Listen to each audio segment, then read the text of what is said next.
Hi student, welcome to my channel talk B. तो आज मैं आपके लिए लेकर आई हूँ आइसोइलेक्ट्रिक पीएच को डिफ़ाइन करो एंड उसकी इम्पोर्टेंस बताओ। ठीक है बेटा, ये हमारे पास जो क्वेश्चन है ये यूनिवर्सिटी का एक और इम्पोर्टेंट क्वेश्चन है।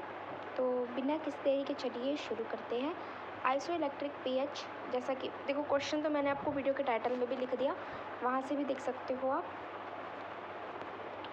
सो आइसोइलेक्ट्रिक पीएच होता क्या है बेटा? सबसे पहली बात तो at isoelectric pH the protein exists as Zwitter ion or the dipolar ions। Isoelectric pH पे जो बेटा प्रोटीन होगा वो हमारे पास ज्विटर आयन की तरह एक्ट करेगा या डायपोलर आयन की तरह एक्ट करेगा। They are electrically neutral. कैसा हो जाएगा? अगर ज्विटर आयन की तरह एक्ट करेगा, डायपोलर यानी कि दो चार्जेस होंगे उसके पास, उसकी तरह एक्ट करेगा प्रोटीन आइसोइलेक्ट्रिक पीएच पे, तो वो इलेक्ट्रिकली न्यूट्रल हो गया ना। मतलब ये हमारा इलेक्ट्रिक फील्ड में माइग्रेट नहीं कर पा रहा। इलेक्ट्रिक फील्ड में माइग्रेट नहीं कर पा रहा मतलब जैसे पॉजिटिव से नेगेटिव की तरफ नहीं जा पा रहा, नेगेटिव से पॉजिटिव की तरफ नहीं जा पा रहा है, तो इसीलिए ये हमारा इलेक्ट्रिक फील्ड में माइग्रेट नहीं कर पा रहा है। इसके पास सोल्यूबिलिटी कैसी है बेटा? मिनिमम सोल्यूबिलिटी है, मैक्सिमम क्या है? प्रेसिपिटेबिलिटी है, प्रेसिपिटेबिलिटी है। ठीक है, सोल्यूबिलिटी कम है मतलब सोल्यूबल नहीं हो रहा है। प्रेसिपिटेबिलिटी मैक्सिमम है यानी कि प्रेसिपिटेट टाइप बन रहा है।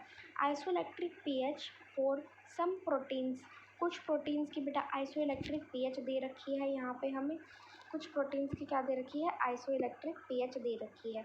अब वो प्रोटीन देखो आप, सबसे पहला तो क्या आता है आइसोइलेक्ट्रिक पीएच में जो कुछ प्रोटीन की, सबसे पहले पेप्सिन है हमारे पास। ये ना स्पेलिंग गलत लिखी हुई है, यहाँ पे आप लोग ना पेप्सिन कर लेना। क्या आएगा?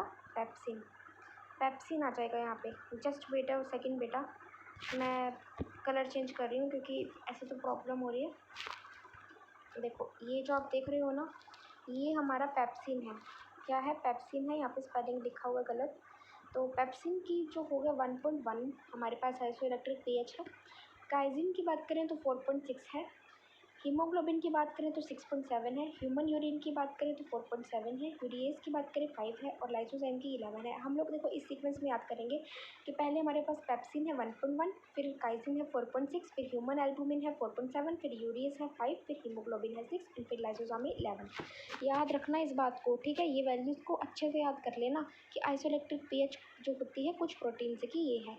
अब देखो मैं क्वेश्चन क्या था, आइसोइलेक्ट्रिक पीएच क्या होते हैं, इंपॉर्टेंस क्या होती है। अब हम लोग बात करते हैं प्रेसिपिटेशन हो रहा है प्रोटीन का। प्रोटीन जो हो रहा है वो हमारे पास कहाँ एग्जिस्ट कर रहा है? कोलाइडल सॉल्यूशन में एग्जिस्ट कर रहा है। किसकी वजह से? क्योंकि जो पोलर ग्रुप्स है ना बेटा, उसकी हाइड्रेशन हो रही है। हाइड्रेशन मतलब वाटर, जैसे वाटर वगैरह का उसमें इंपॉर्टेंट रोल प्ले हो रहा है, उसमें एडिशन हो रही है वाटर की। सो प्रोटीन हमारा कोलॉइडल सॉल्यूशन में एग्जिस्ट करेगा। COO, ठीक है, और NH3 पॉजिटिव, OH नेगेटिव। ठीक है, प्रोटीन्स में भी प्रेसिपिटेटेड बाय वेरियस मेथड। हमारे पास डिहाइड्रेशन, देखो डिहाइड्रेशन कर दो, पानी का रिमूवल कर दो। अगर पानी नहीं होगा तो क्या प्रोटीन प्रेसिपिटेट करेगा? पानी का रिमूवल कर दो तो प्रोटीन प्रेसिपिटेट करेगा। यस, ठीक है, प्रोटीन तभी प्रेसिपिटेट करेगा जब पानी का रिमूवल हो, डिहाइड्रेशन हो, या फिर क्या हो, बेटा न्यूट्रलाइजेशन हो। Neutralisation of the polar groups. Polar groups का क्या हो जाए? न्यूट्रलाइजेशन हो जाए। न्यूट्रलाइजेशन से समझते हो ना कि सब कुछ अभी एक मान लो बैलेंस्ड वे में आ जाए। न्यूट्रलाइजेशन, न्यूट्रल, ठीक है, होना। तो आइसोइलेक्ट्रिक पीएच क्या होता है दोबारा बताओ? The protein exist in this, the protein exist as the dipolar or the Zwitter ion and it cannot move in the electric field just because it is electrically neutral with minimum solubility and the maximum precipitability. The some values of the isoelectric pH are for the pepsin it is 1.1, for the casein it is 4.6, for the human albumin it is 4.7, for the urease it is 5, for the hemoglobin it is 6 and 6.7, and for the lysozyme it's 11। ठीक है, सो precipitation हो रहा है protein का, यानी कि जो हमारा प्रोटीन हमारा कोलाइडल सॉल्यूशन के अंदर हो रहा है, एग्जिस्ट कर रहा है। किसकी वजह से?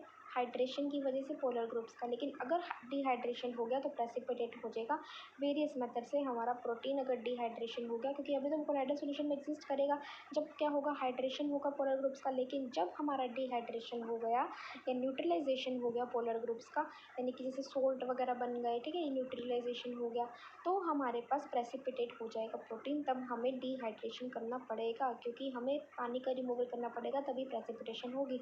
आई होप आपको क्लियर होगा। Thank you so much for watching. Bye bye.